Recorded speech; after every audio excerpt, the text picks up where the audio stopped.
इथे मी गॅसवरती कढई गरम करत ठेवली आणि आता आपण त्यात तेल टाकूया. थोडंसंच तेल लागणार आहे फोडणीपुरतं, कारण आपल्याला भाजी जास्त तेलकट बनवायची नाही, त्याच्यामुळे थोडंसंच तेल घेतलं. तेल गरम झालेलं आहे. आता यात आपण टाकणार आहे चिमूटभर हिंग,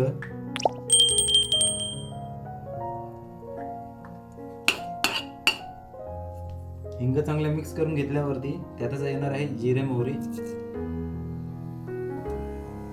गॅस मी बारीकच ठेवलाय कारण आपल्याला जिरे मोहरी करपून घ्यायचं नाही. आता आपल्याला टाकायचा एक छोटा कांदा बारीक चिरून घेतलेला.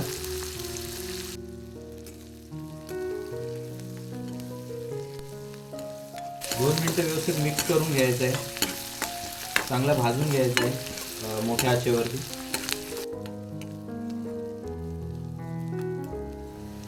दोन मिनिटं आपण कांदा चांगला परतून घेतला आहे तेलामध्ये. त्यातच आपल्याला टाकायचं आहे एक मोठं टोमॅटो.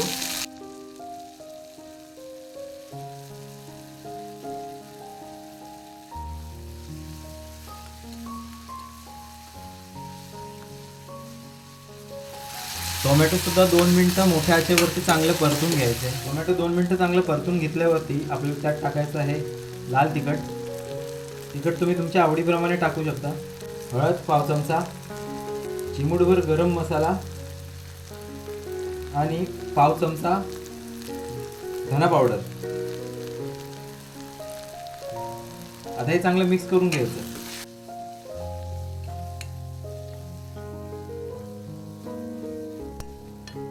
कांदा आणि टोमॅटो वितळावा त्यासाठी आपल्याला टाकायचं आहे मीठ, चवीनुसार टाकायचं आहे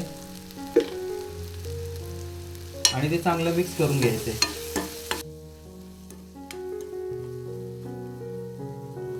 थोडंसं पाणी टाकायचं आहे जेणेकरून आपला मसाला करपला नाही पाहिजे.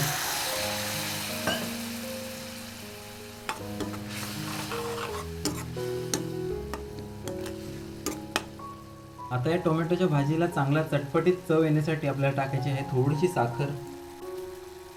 त्यात मी पाव चमचा साखर घेतली, एकदम बारीक चमचा. ती चांगले मिक्स करून घ्यायचे.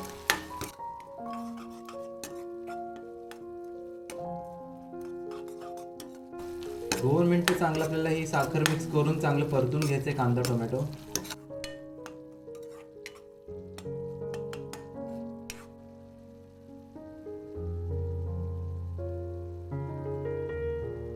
मिनिटं झालेले आहेत. आता आपण बघूया आपली भाजी तयार आहे का.